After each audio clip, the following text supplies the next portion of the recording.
Sobat Kairos yang dikasihi Tuhan Yesus, renungan kita hari ini tertulis dari Amsal 14 ayat 31. Siapa menindas orang yang lemah, menghina penciptanya. Tetapi siapa menaruh belas kasihan kepada orang miskin, memuliakan dia.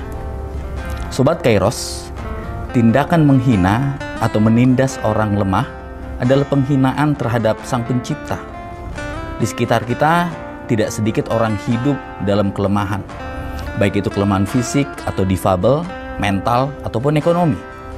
Sementara itu, tidak sedikit pula orang yang memperlakukan mereka dengan cara yang tidak patut, merendahkan, bahkan menghina dan menyepelekan. Bagaimana dengan kita? Sudahkah kita memancarkan kasih Tuhan dengan mengasihi sesama kita, khususnya mereka yang lemah? Nas kita mengingatkan bahwa kaum lemah, orang-orang miskin, orang-orang sakit, orang-orang tertindas, marginal, dan terpinggirkan adalah fokus keprihatinan Tuhan, sehingga sikap kita terhadap mereka Tuhan perhitungkan sebagai sikap kita kepada Tuhan sendiri. Apakah sikap kita kepada orang lemah menghina Tuhan atau memuliakan Tuhan? Semua bentuk penindasan terhadap kaum lemah adalah tindakan yang tidak memanusiakan kaum lemah, dan itu adalah tindakan menghina Tuhan. Memang tidak sedikit orang yang dengan tulus mengasihi kaum lemah. Kita sebagai orang percaya harus melihat si lemah sebagai sesama yang rindu dikasihi dan sungguh berupaya untuk menolong si lemah. Namun, tidak sedikit juga orang yang melihat kaum lemah sebagai bukan sesama, sebagai bukan manusia, melainkan sebagai peluang untuk dimanfaatkan, lahan untuk dieksploitasi, alat untuk dikorbankan demi keinginan, praktik human trafficking, memeras para pekerja migran, mengabaikan hak kaum marginal, mempermainkan harga sembako. Itu adalah sedikit contoh dari itu.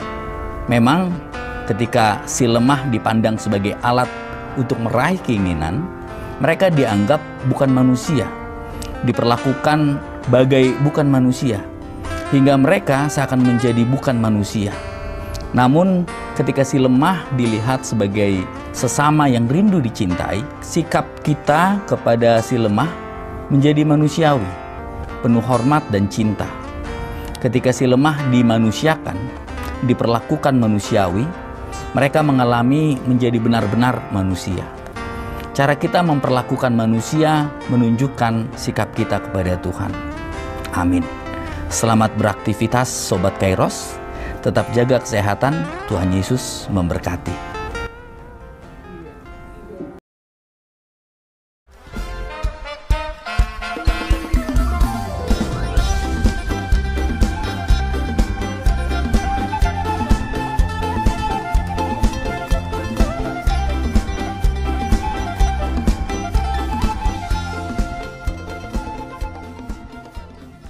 Tahun ini merupakan tahun yang bernuansa kesatuan hati bagi seluruh gereja HKBP.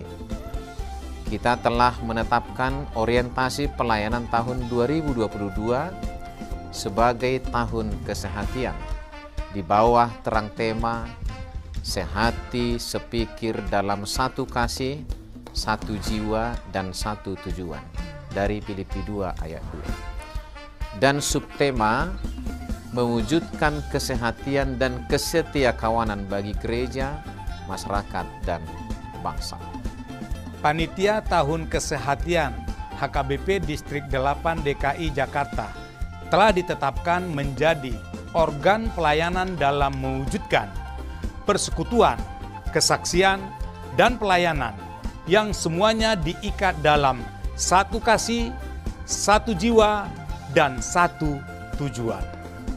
Kesatuan hati dalam persekutuan, kesatuan hati dalam kesaksian, kesatuan hati dalam pelayanan bukan hanya membina soliditas internal semata, namun juga menyangkut relasi, hubungan yang baik dengan dunia luar kita.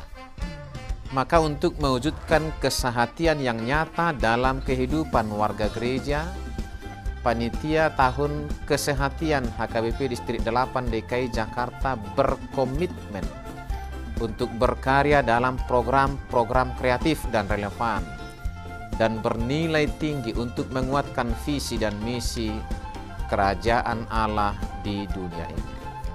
Kami mengajak seluruh elemen gereja, baik pelayan penuh waktu, pelayan takbisan dan non-takbisan, serta seluruh jemaat dan para pemerhati lintas denominasi, mari bersama-sama mendukung dan mensukseskan seluruh program-program pelayanan yang telah ditetapkan, baik dalam doa, daya, dan dana.